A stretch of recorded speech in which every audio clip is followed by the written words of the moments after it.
Bienvenue dans cette nouvelle vidéo. Aujourd'hui, nous allons nous pencher sur une autre histoire fascinante et je vous demande de vous abonner à la chaîne pour que nous puissions vous proposer plus de contenu de ce type à l'avenir. Pourquoi la réincarnation a-t-elle été interdite dans la Bible? Partie 1, les textes perdus et le mystère d'Enoch. L'histoire que vous êtes sur le point de découvrir va complètement changer votre perspective sur la Bible et les enseignements qui nous sont parvenus. Il s'agit de textes anciens qui ont été délibérément retirés, de concepts effacés de l'histoire religieuse et de vérités que peu de gens connaissent. Enoch est une figure fascinante. Mentionné brièvement dans la Bible, il apparaît dans la Genèse comme quelqu'un qui marchait avec Dieu et qui disparut simplement parce que Dieu le prit. Rien que cette description devrait éveiller notre curiosité. Mais ce que la majorité des gens ignorent, c'est qu'il existait un livre entier consacré à Enoch, rempli de révélations extraordinaires sur la nature de l'existence, les anges déchus, oui, la réincarnation. Le livre d'Enoch n'est pas simplement un texte mystique perdu dans le temps. Pendant des siècles, il a été considéré comme une écriture sacrée par les premières communautés juives et chrétiennes. Des citations directes de ce livre apparaissent dans la Bible que nous connaissons aujourd'hui. L'apôtre Jude, par exemple, cite littéralement une prophétie d'Enoch dans son épître. Cela signifie que les premiers chrétiens connaissaient ce texte et le considéraient comme authentique et inspiré. Alors, que s'est-il passé? Pourquoi un livre aussi important a-t-il tout simplement disparu de la tradition chrétienne occidentale? La réponse se trouve dans les conciles de l'Église primitive et les décisions politiques qui ont façonné le christianisme tel que nous le connaissons. Au cours des premiers siècles après le Christ, des dizaines de textes étaient considérés comme sacrés par différentes communautés chrétiennes. Certains parlaient de la nature multiple de l'existence humaine, d'autres de vies antérieures, et beaucoup contenaient des enseignements que nous qualifierions aujourd'hui des ésotériques. Le livre d'Enoch faisait partie de ces textes centraux. Mais voici le point crucial, lorsque l'Église a commencé à s'organiser de façon institutionnelle, surtout après le concile de Nicée en 325 après Jésus-Christ, une pression énorme s'est exercée pour uniformiser les croyances. Et uniformiser signifiait choisir quels textes seraient considérés comme canoniques et lesquels seraient rejetés. Cette décision ne s'est pas fondée uniquement sur des critères spirituels ou théologiques, mais aussi sur des considérations politiques et de contrôle. Le concept de réincarnation, présent dans plusieurs textes anciens, y compris dans les références du livre d'Enoch, représentait un problème pour la structure de pouvoir que l'Église était en train de construire. Réfléchissez. Si les gens croyaient qu'ils avaient plusieurs vies pour évoluer spirituellement, quel serait alors le rôle du salut immédiat par l'Église? Si chaque âme pouvait revenir et poursuivre son voyage spirituel, où serait l'urgence de la conversion et de l'obéissance aux dogmes établis? Dans ses écrits, Enoch ne parlait pas seulement des anges et de visions célestes. Il décrivait un univers où les âmes passaient par des processus de purification et d'évolution s'étendant au-delà d'une seule existence terrestre. Pour les dirigeants ecclésiastiques des 4e et VE siècles, ces enseignements étaient problématiques car ils donnaient aux individus un sens de responsabilité personnelle quant à leur évolution spirituelle, réduisant ainsi la dépendance à la médiation cléricale. Il est important de comprendre que la réincarnation n'était pas un concept étranger dans l'Antiquité. Des philosophes grecs comme Platon et Pythagore l'enseignaient. Des communautés juives, notamment les Esséniens, y croyaient. Et beaucoup des premiers chrétiens, y compris certains pères de l'Église, considéraient la préexistence de l'âme comme une doctrine valable. Origène, l'un des théologiens chrétiens les plus influents du IIIe siècle, enseignait ouvertement la préexistence des âmes et leur voyage à travers plusieurs expériences jusqu'à la rédemption finale. Ses écrits furent largement étudiés et respectés pendant des siècles. Mais au VIe siècle, précisément au concile de Constantinople en 553 après Jésus-Christ, les enseignements d'Origène furent officiellement condamnés comme hérétiques. Ce que nous voyons ici est un schéma clair. Les textes et les enseignements qui donnaient le pouvoir spirituel directement aux individus qui suggéraient que le salut était un processus personnel et évolutif, furent systématiquement retirés de la tradition chrétienne officielle. Le livre d'Enoch, avec ses références à des existences multiples et à l'évolution spirituelle, faisait partie de cette catégorie. Mais voici ce qui est encore plus surprenant. Le livre d'Enoch n'a jamais complètement disparu. Il a été conservé dans son intégralité par l'Église éthiopienne, qui le considère encore aujourd'hui comme une écriture sacrée.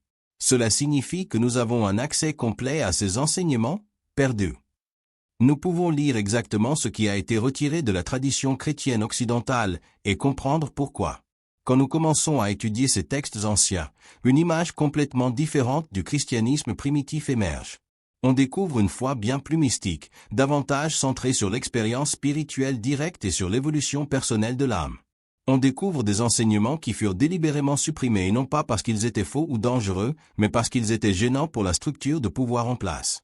L'histoire d'Enoch et des textes perdus nous montre que le christianisme que nous connaissons aujourd'hui n'est qu'une des nombreuses interprétations possibles des enseignements originels. Et il est peut-être temps de redécouvrir ces anciennes vérités.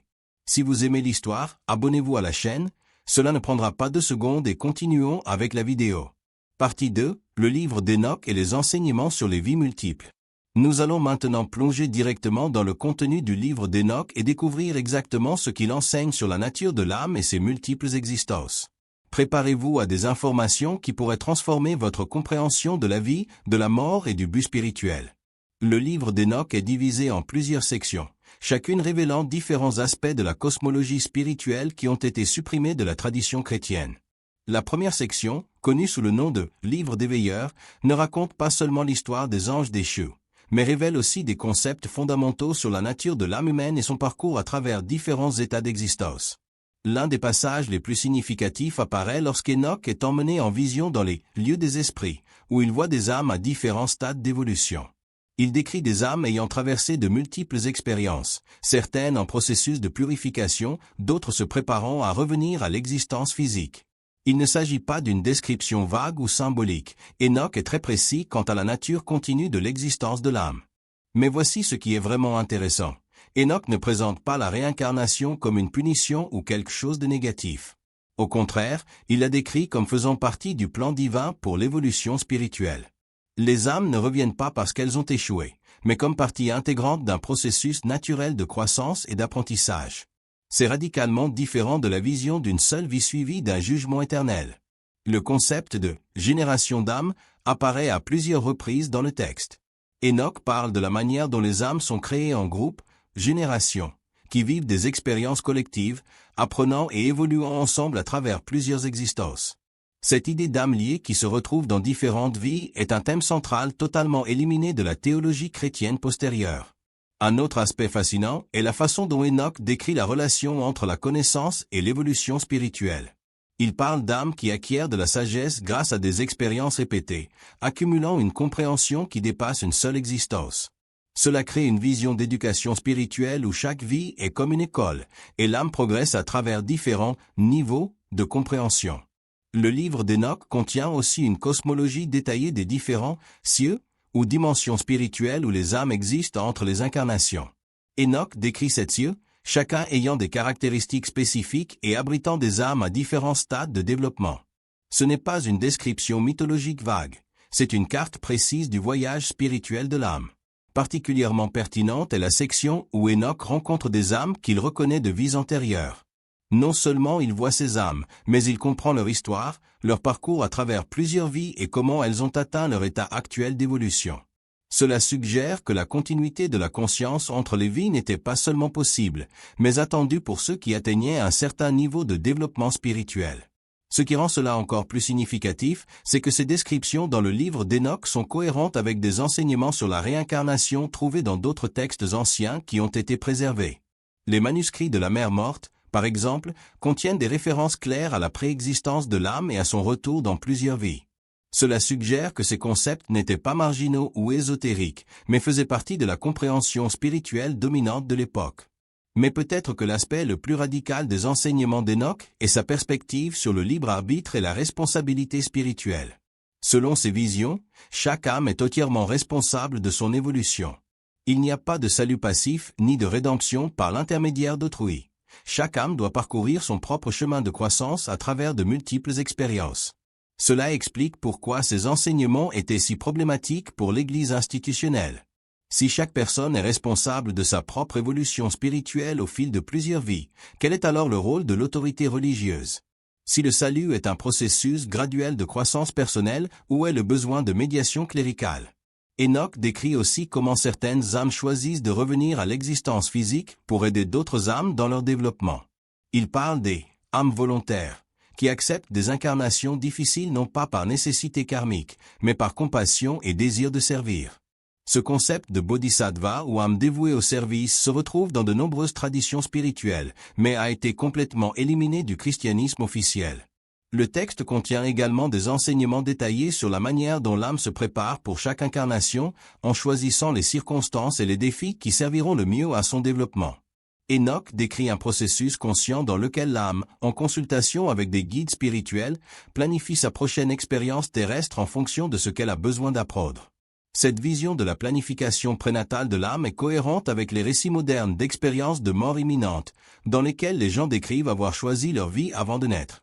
Mais à l'époque d'Enoch, cela était présenté comme un savoir spirituel direct, non comme une expérience subjective.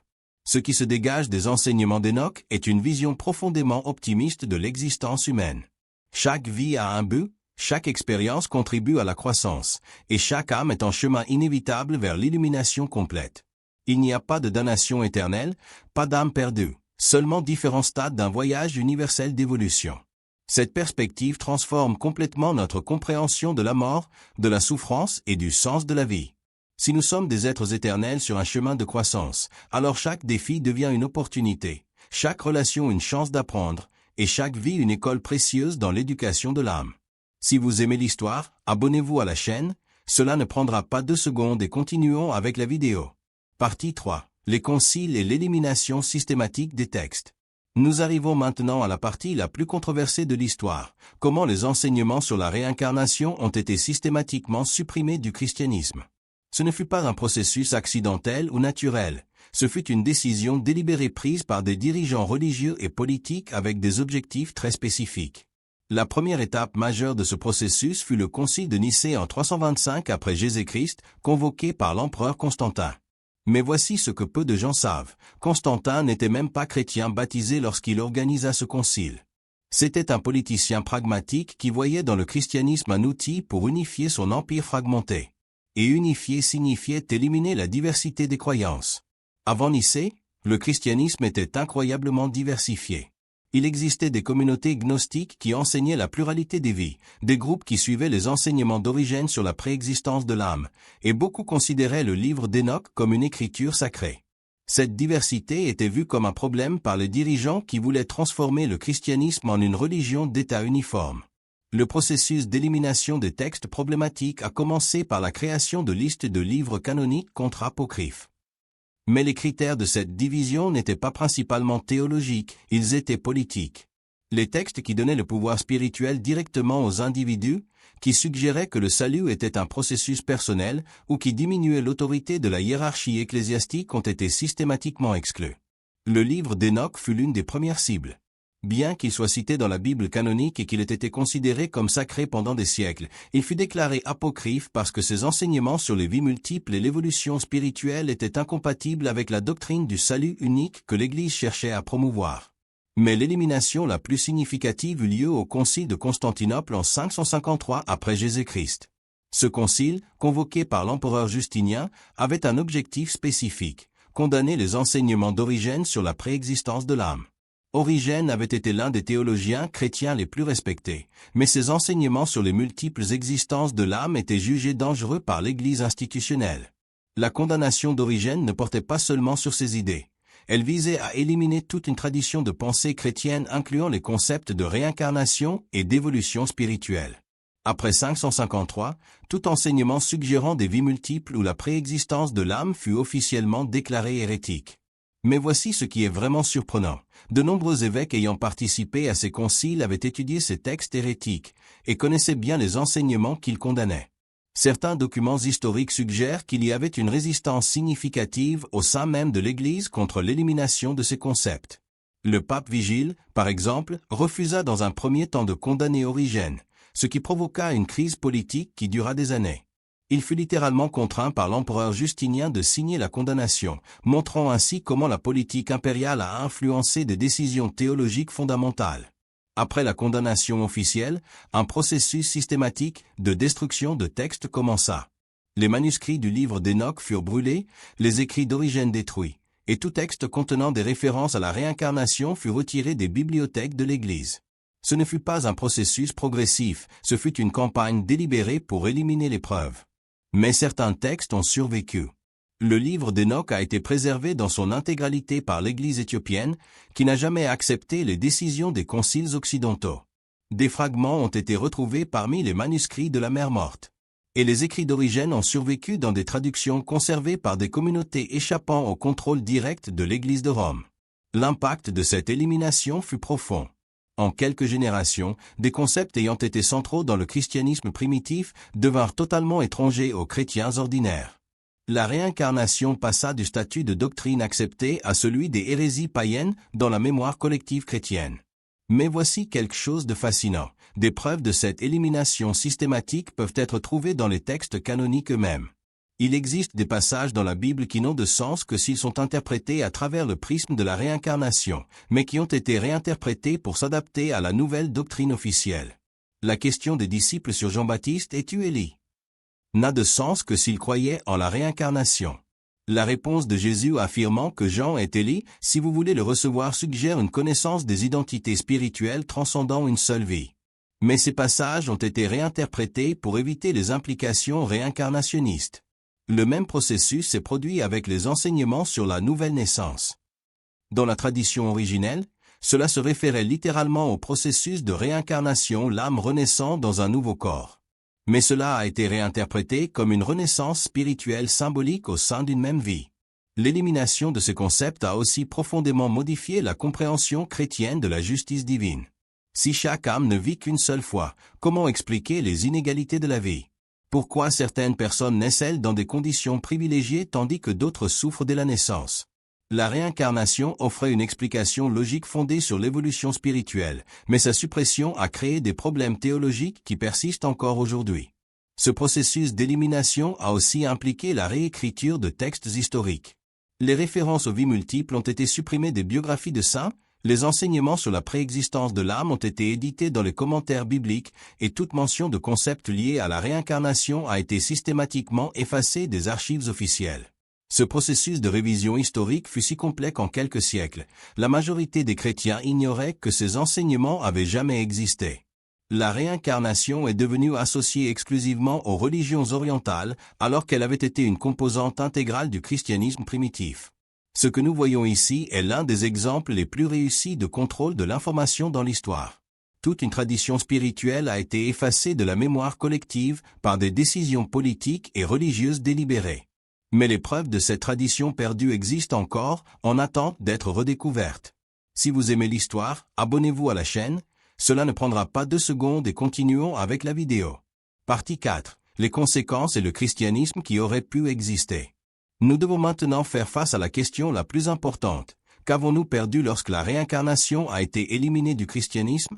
Et à quoi ressemblerait le monde aujourd'hui si ces enseignements avaient été préservés?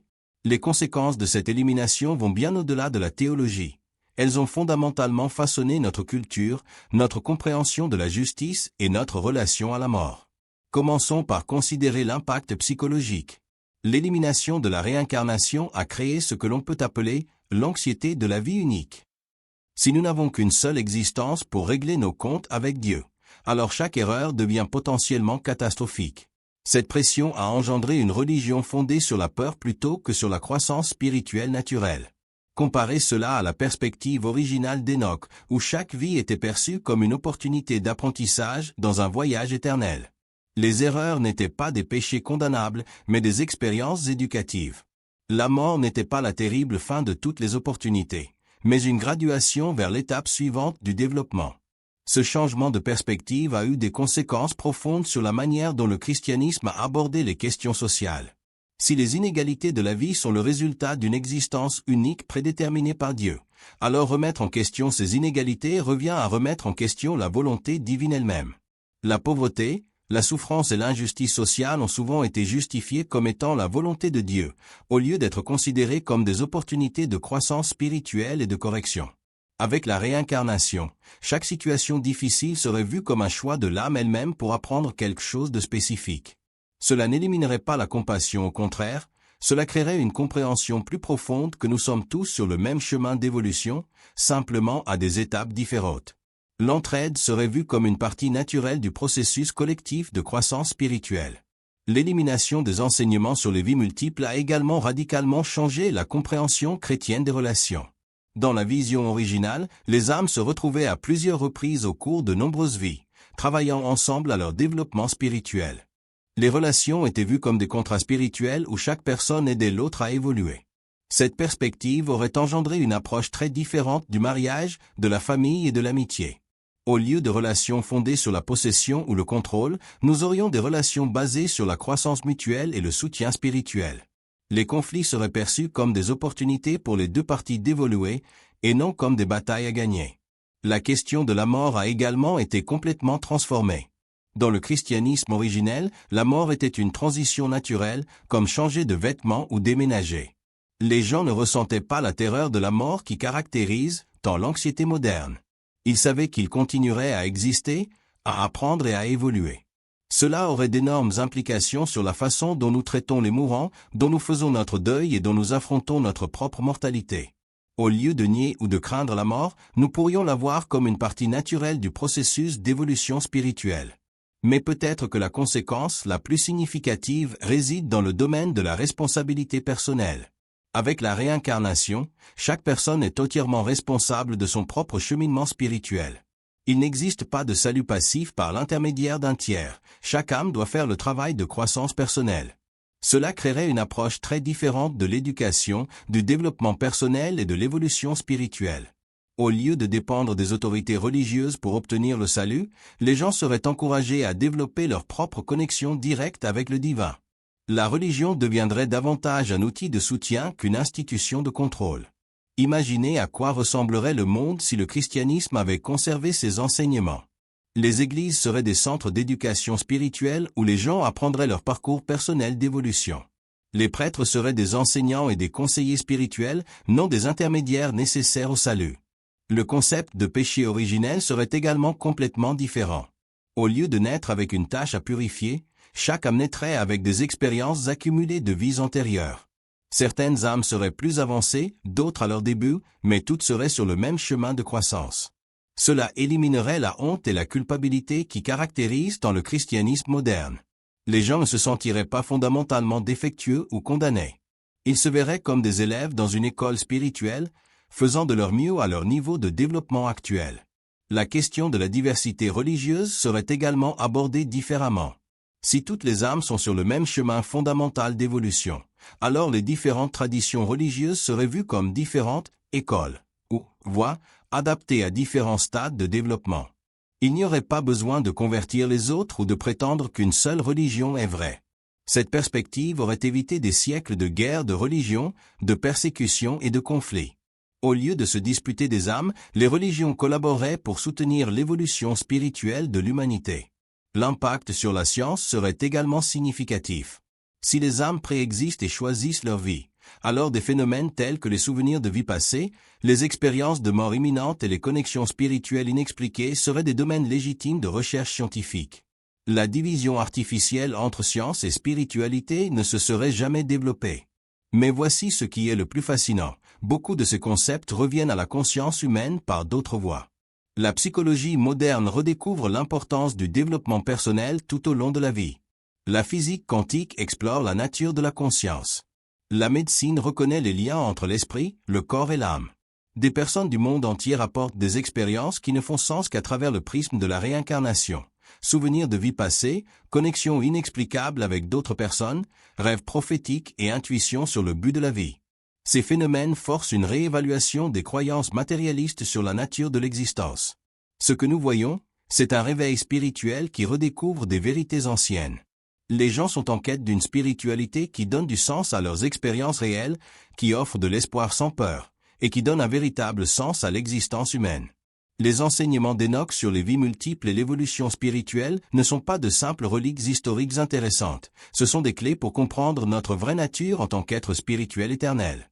Ils offrent des réponses aux questions les plus profondes de l'existence humaine. Pourquoi sommes-nous ici? Quel est le but de la vie? Que se passe-t-il après la mort? L'élimination de ces enseignements du christianisme ne les a pas détruits, elle les a simplement cachés pendant un temps. Maintenant, avec l'accès aux textes anciens et une compréhension plus profonde de l'histoire, nous pouvons redécouvrir ces vérités perdues et les appliquer à notre parcours spirituel moderne. La question n'est pas de savoir si ces enseignements sont vrais. mais de savoir si nous sommes prêts à accepter les implications transformatrices de notre nature éternelle et de notre responsabilité dans notre propre évolution spirituelle. Si vous aimez la vidéo, abonnez-vous à la chaîne, laissez votre like et partagez-la.